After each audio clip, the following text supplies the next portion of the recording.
All right. It's okay. It's all good. Hopefully it's business, so you take that. Good morning, everyone. For those of you who don't know me, my name is Amanda DeMarco. I am the Market Center Tech Trainer here in Keller Williams Park Views in Rutherford. And what I am going to be going over today is the Command and DocuSign workflow. So in case you are not familiar with the Command and DocuSign workflow, this is something that is going to make your life incredibly easier. By following these 4 simple steps, this is going to help you streamline your process of getting your contacts into your database, creating those opportunities, and ultimately getting your paperwork set up for success.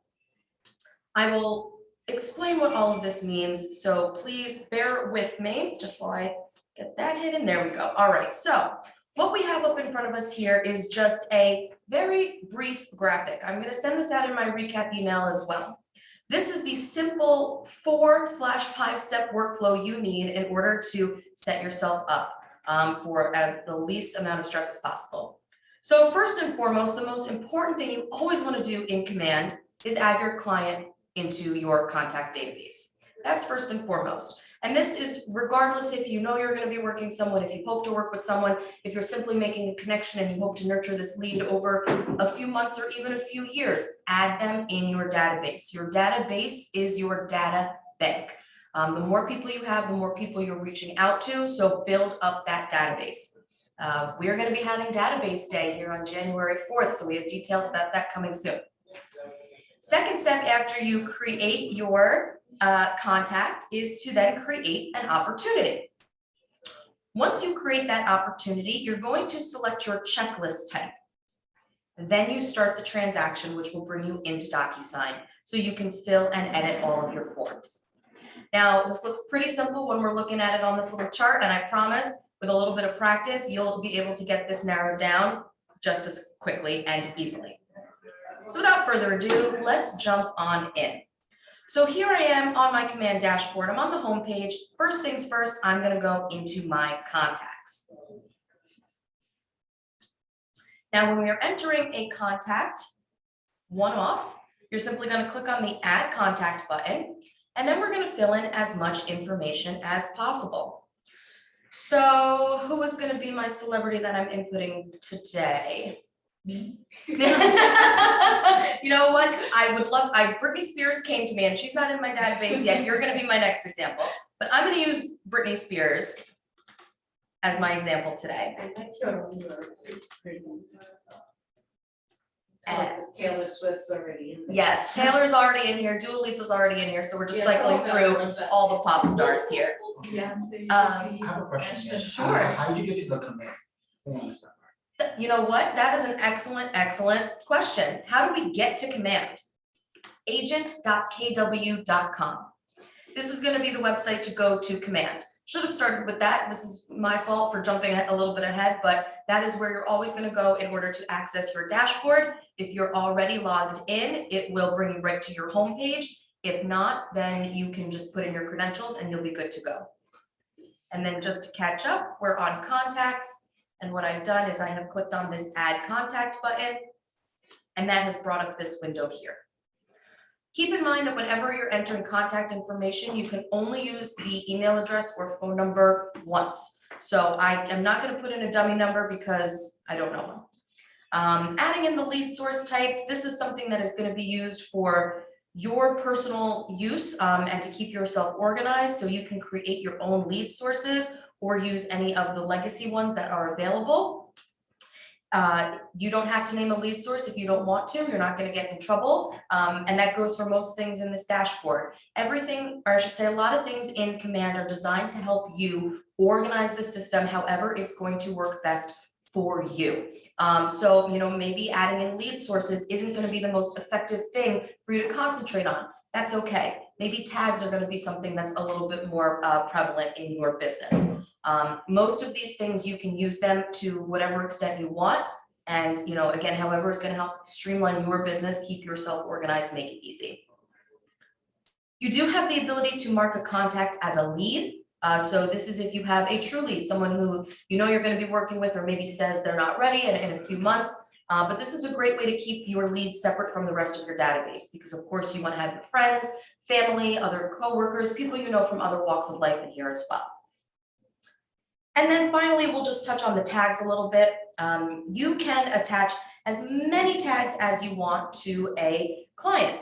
That being said, you can use these tags to keep yourself organized and create these sort of niche groups of all of your clients. Some examples you're going to see here are different addresses. So anytime you have a home for sale or you work an open house, whatever the case may be, anyone who has shown interest in that property, give them that tag. That way, if you are reaching out to everyone who attended 123 Main Street open house, you can say to them, hey, come on, guess what? You know, unfortunately that property is under contract, but hey, 456 Main Street's coming next week. I want you to be the first to know. You can also create tags based on the type of client they are. If they're a buyer, a seller, a renter, a landlord, what their budget is, if they're pre-approved, the areas they're looking for. Use this however you want. There's really no wrong or right way to use this. You can color code the tags as well. So anything that's going to be useful to help keep yourself organized, go for it. I'm not going to touch on some of the other information that we can add just for lack of time, but you can click on add more information and add in property addresses, additional contact info. If you were working with a pair of spouses, siblings, cousins, business partners, you can link those accounts together, etc. But we will absolutely be reviewing that further in January. So I'm going to go ahead and click on create contact.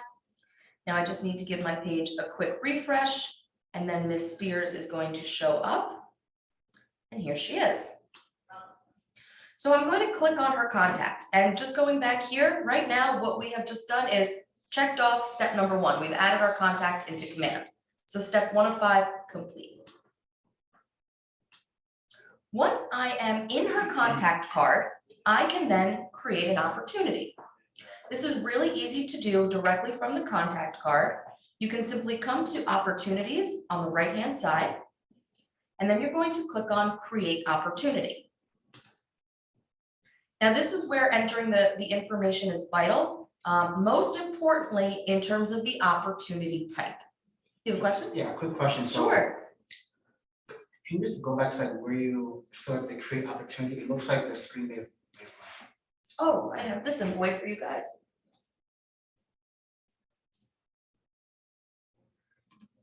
There we go. Sorry about that.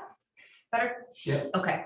So what I did is I clicked on this create opportunity that unfortunately people in-house could not see because the screen was blocking it. So you're going to click that button right there, and it's going to bring you this pop-up. As I was saying, it is very important to select the correct opportunity type. This is one thing that cannot be changed after your opportunity has been created. Almost everything else can be tweaked, but if you accidentally put in that it's a listing and it's actually a buyer, not a huge deal. You'll just have to archive that opportunity and create a new one. If you're ever working with a landlord, make sure you're selecting that landlord property. If it's a true listing of a sale, it's going to be under listing. In this situation, I am going to choose listing just for now. My client's contact comes up right here. If I had a co-seller attached to it, I could click on this and they would pop up. But if I wanted to add someone else in from my database, I can click on them and add them in as well. And yes, this would be a dream scenario for me, selling a house that was owned by Britney Spears and Taylor Swift. In the opportunity name, I can enter in the property address since I know what the address is. So if you have a listing or a rental property, it really helps to keep that address in here. I'm going to just use 88 Park Ave, that just came to me. If you're working with a buyer or a tenant, you may not know the address right off the bat, so it's okay to leave the opportunity name as is. Custom tags, the close date, the estimated list price are all optional, and some of this information will change depending if you're working on a listing or a buyer. So instead of list price, it may say estimated budget. But either way, it is optional for now. You are required to put in a commission rate. Now, you may not know what that commission rate is. It's all good. Put in a dummy number. We can always change it later on. Finally, the system prompts you to put this opportunity in a specific phase and stage. I'm going to come right back to this and I'm going to show you what this means. Because when we talk about opportunities, we really mean one of two things. A singular opportunity is what we were just creating. When we're putting in all this information, we're creating an opportunity for a specific transaction. So we can think of this sort of like a fancy folder or just an area in the dashboard where all of the paperwork and the commission request is housed in one spot.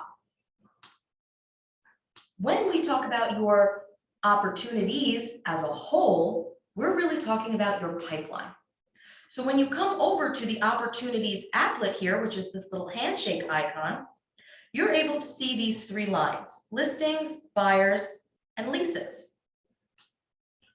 What this will do is it will show you how many opportunities you have in each of these different stages. There are 5 for each of them and they don't change: cultivate, appointment, active, under contract, and closed. Now, if you're creating an opportunity for someone and you know right off the bat you're going to be working with them, put them in active.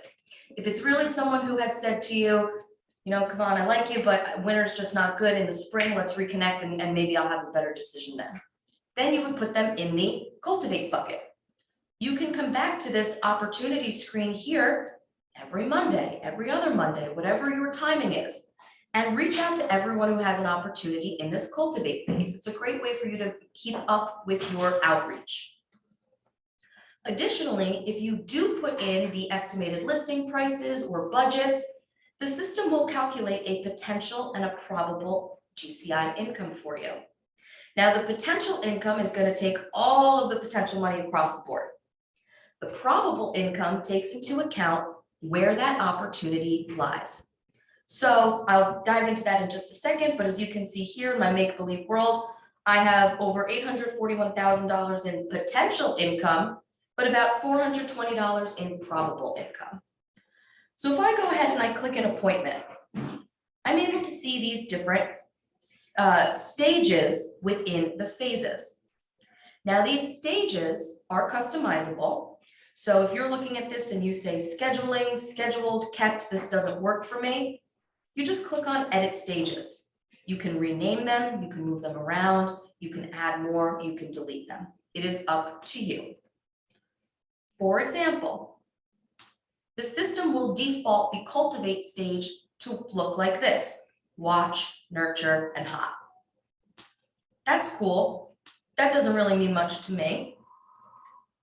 If I go into my listings, I've customized this to make it something that will work a little bit better for my needs.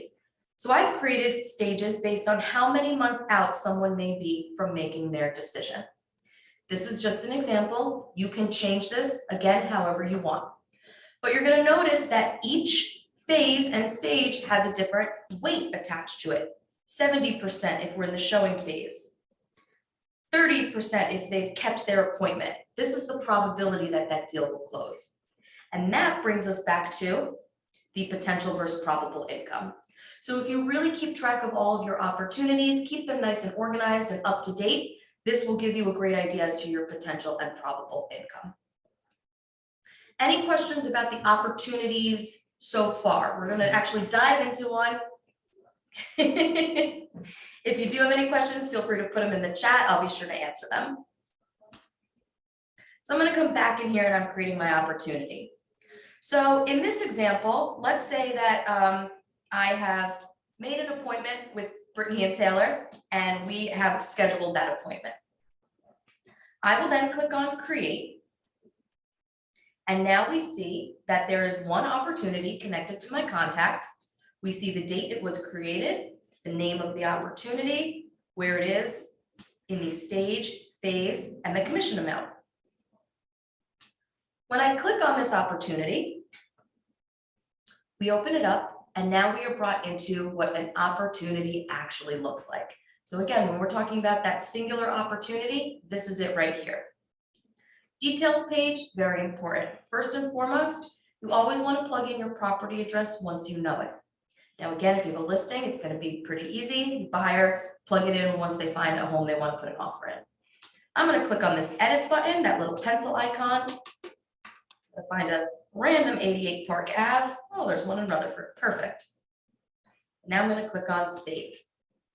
So now we see not only has our property information been saved here, It's also viewable at the top along with the 2 contacts that are attached with this opportunity. On the left-hand side, we're able to see all of those details. And again, if we click this pencil icon, we can make any changes. So maybe now we know that the listing price is gonna be, I'm gonna make this a big one, $12 million, because it's Britney Spears. So I'm plugging in that estimated listing price. This is also where we can change the opportunity phase and stage. Now, I really want you guys to make note of this because this is very important. You see that now you have the opportunity to put the opportunity in either the under contract or the closed stage. This was not available when we first entered our opportunity. Does anyone know why that is? That's because the system does not want you to wait until you're already under contract or wait until the deal is closed for you to create this opportunity. That's why those options aren't given to us when we create it. But we can always come back here and make those adjustments.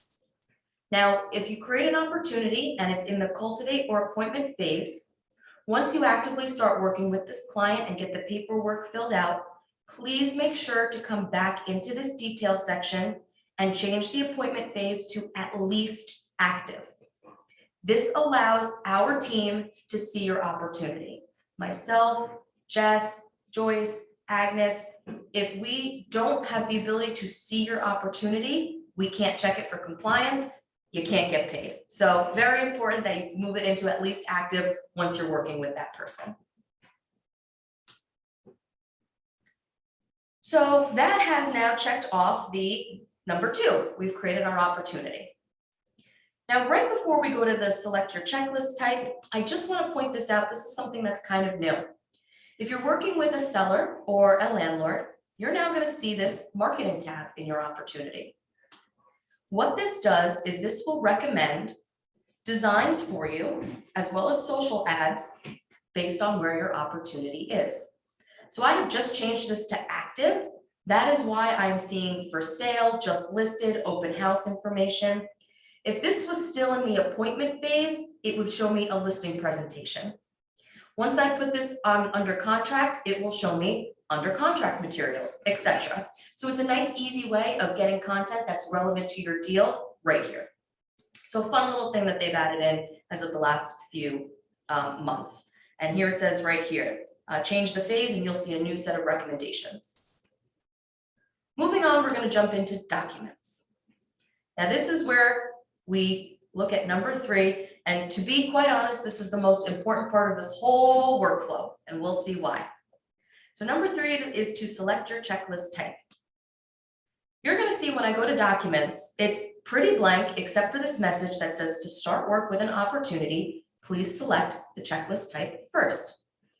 All this means is that we're telling the system, I'm doing a residential deal or a commercial deal. That's all this means.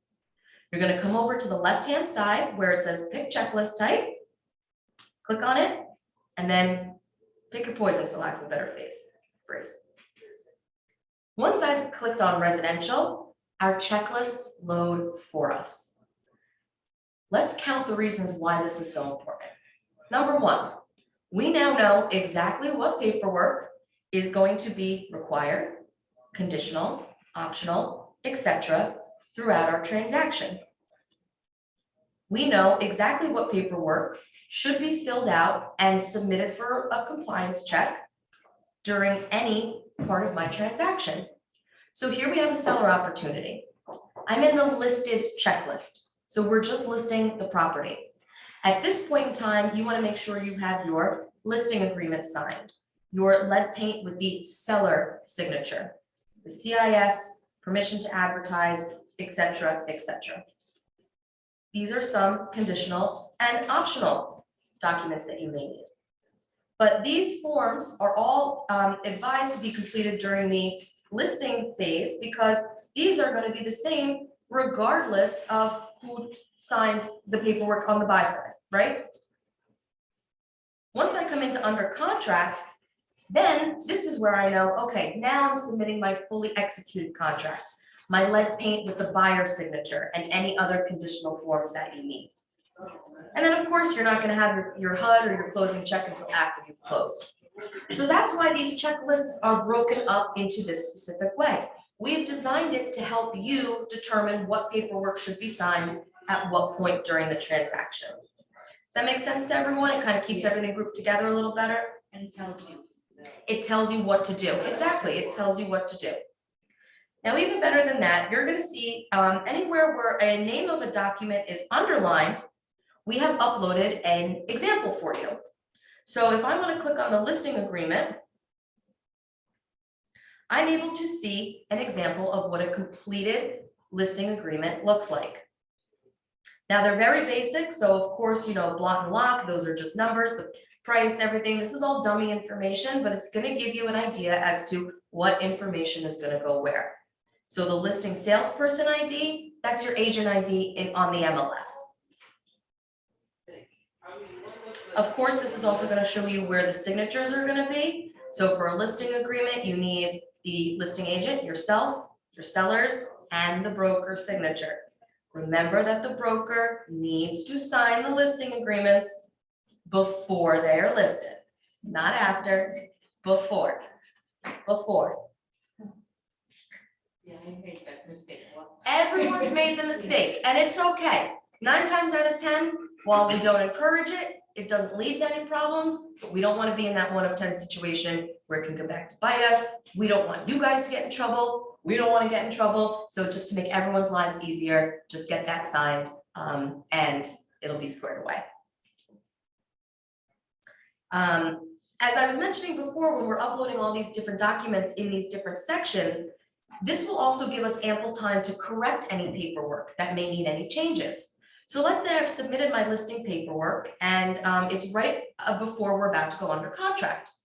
I submit it, Janine notices that I'm missing the broker signature, or maybe I'm missing the commission split, or maybe I'm missing the block and lot number.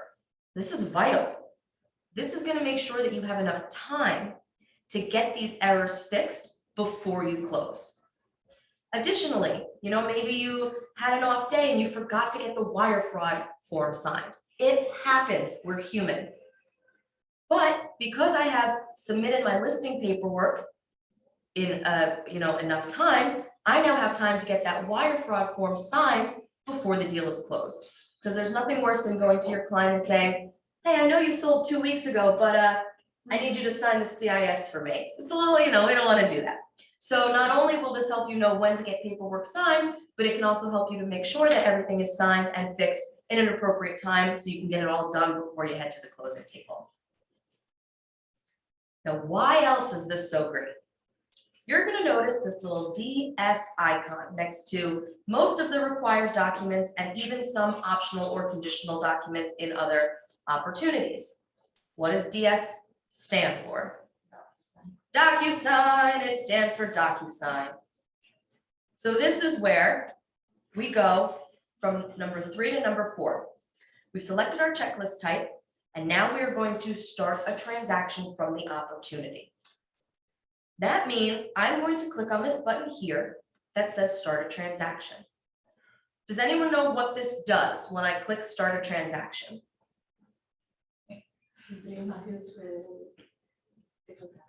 Yes, it brings you into the transaction folder in DocuSign. It creates that room for you. And because of this connection, every document that has this DS icon next to it means that all of those documents, drumroll please, will be in your opportunity or in your room when you create it. So how many of you have started a transaction without doing the checklist or have your DocuSign account created and you're brought into a completely blank room? It happens. It happens. And that's why I'm teaching this class, because I want it to not happen for as many agents as possible. Avoid having to try to find all the paperwork and add it back in. This is the beauty of this workflow. This is one of those huge benefits. Not only is it going to bring in all of the paperwork that I'm going to need, we also see that my room has the exact name as what my opportunity is named, and my address transfers over as well. So if you're a little unfamiliar with how DocuSign works, Any information that is inputted on the details page will automatically be added onto the forms that are in your room. So on every form in my room, the address is going to be filled in. The contract now didn't filter over, but that's okay. But my seller's information is going to be filtered in. And if I come here and click on edit, and if I want to edit something, so let's say, you know, the listing date is going to be on the 3rd, and the listing amount is going to be 12 million. I don't even know if that's 12 million or not. Let's do save.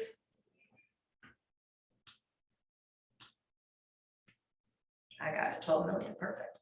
Now, when I go to any of my documents, for example, the commission statement,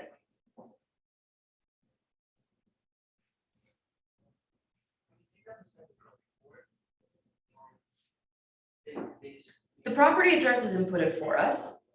My buyer or my seller information is inputted for us. Now, for some reason that sales price didn't work for me, but that's okay.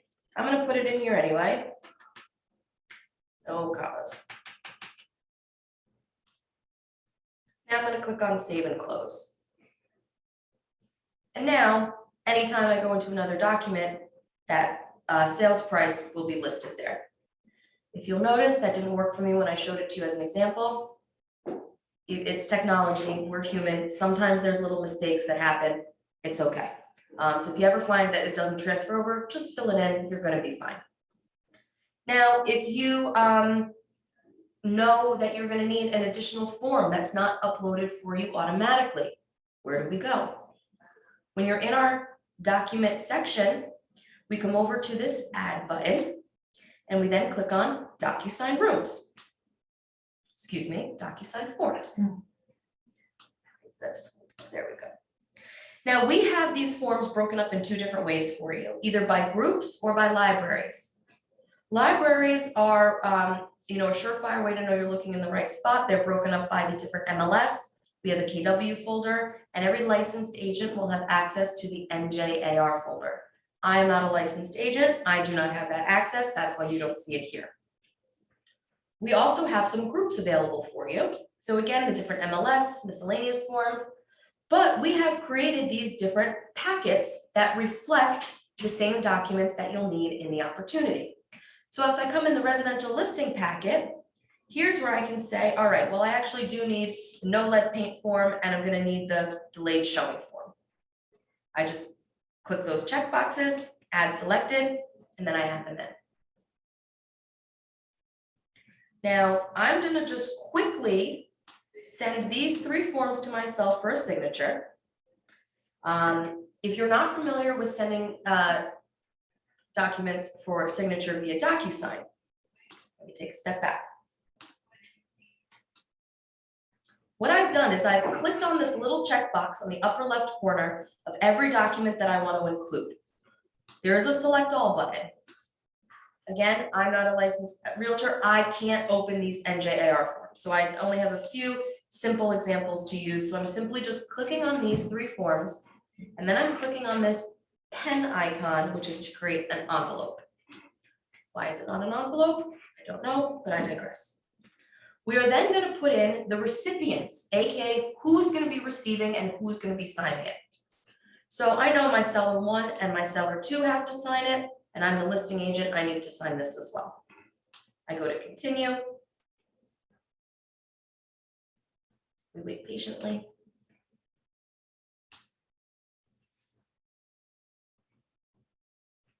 Now we see all of the documents here. We can add any or remove if we forgot one. And here's where we are adding our recipients. So right away, my seller 1, her information is here.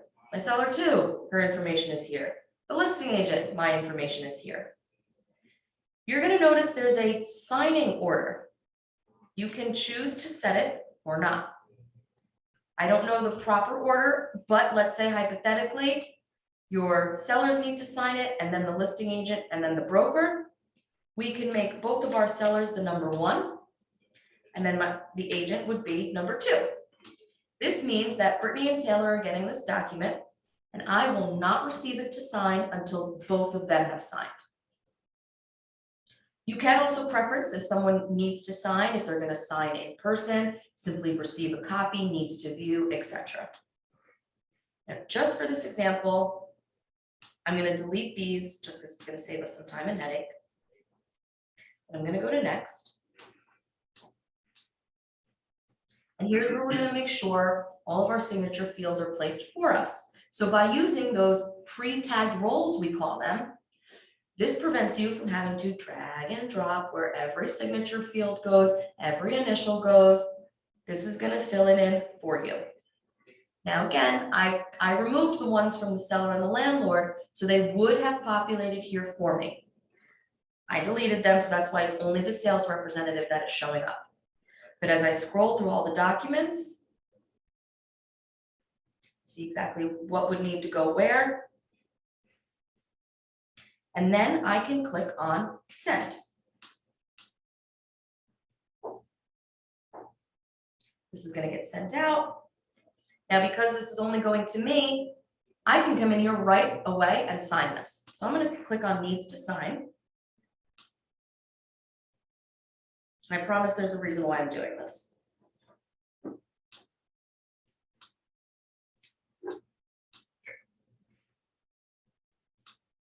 Finish.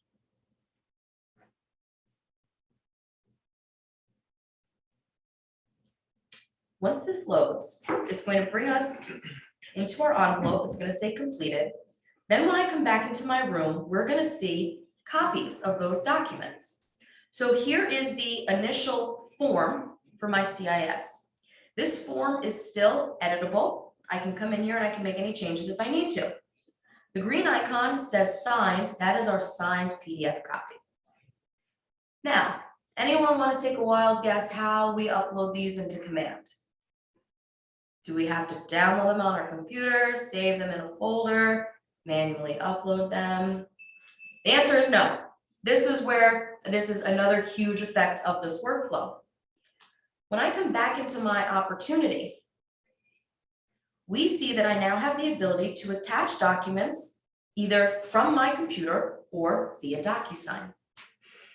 Now you're always going to have to click on this working folder. I don't know why it's an option right now, bear with it. But once I click on that, you see that these are no longer shaded gray. What I can now do is click on this drop-down menu. Oh no, come on. Work with me here. Hold on, let's give this a refresh.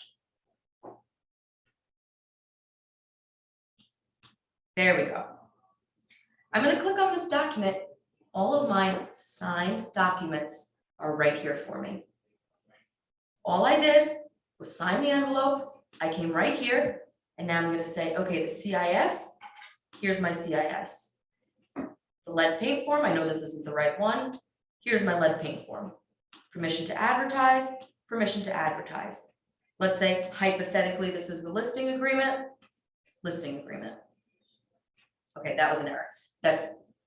But you see how easy that was for me to add these documents back in. Not taking up space on my computer. I don't have any headache downloading zip files and opening them and doing whatever.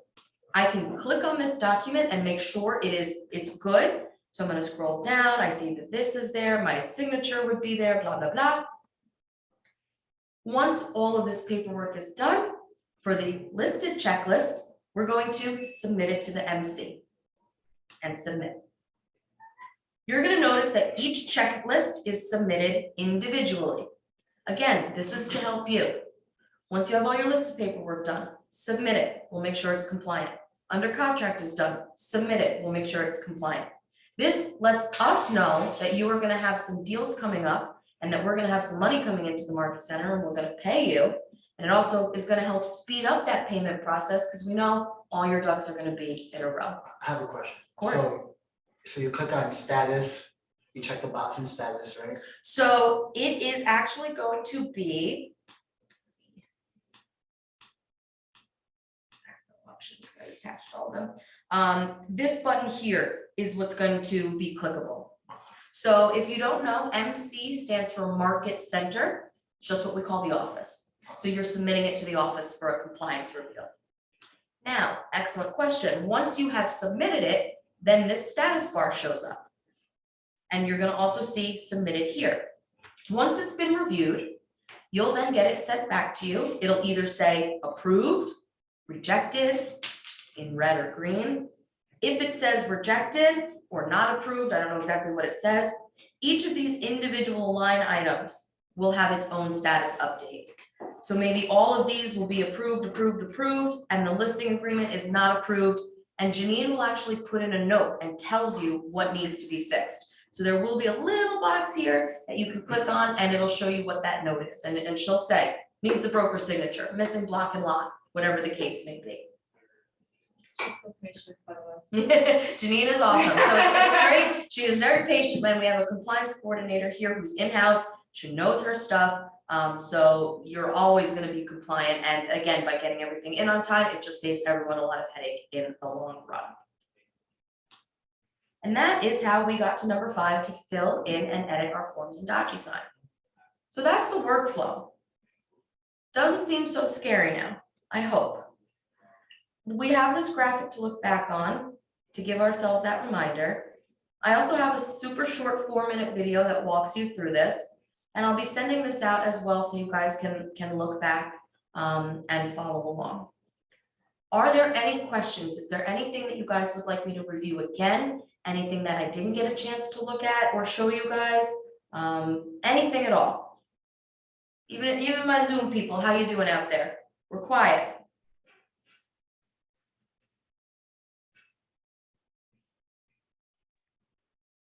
All right, no problem. No one's coffee's kicked in. That's A-okay. So I mean, that's it, guys. That's it. It's a pretty short class because it's not that hard once you get the hang of it. To Amanda's point, the broker should always be the last signature. Okay, Excellent point. because when it comes to me, I'm gonna be your first point of review.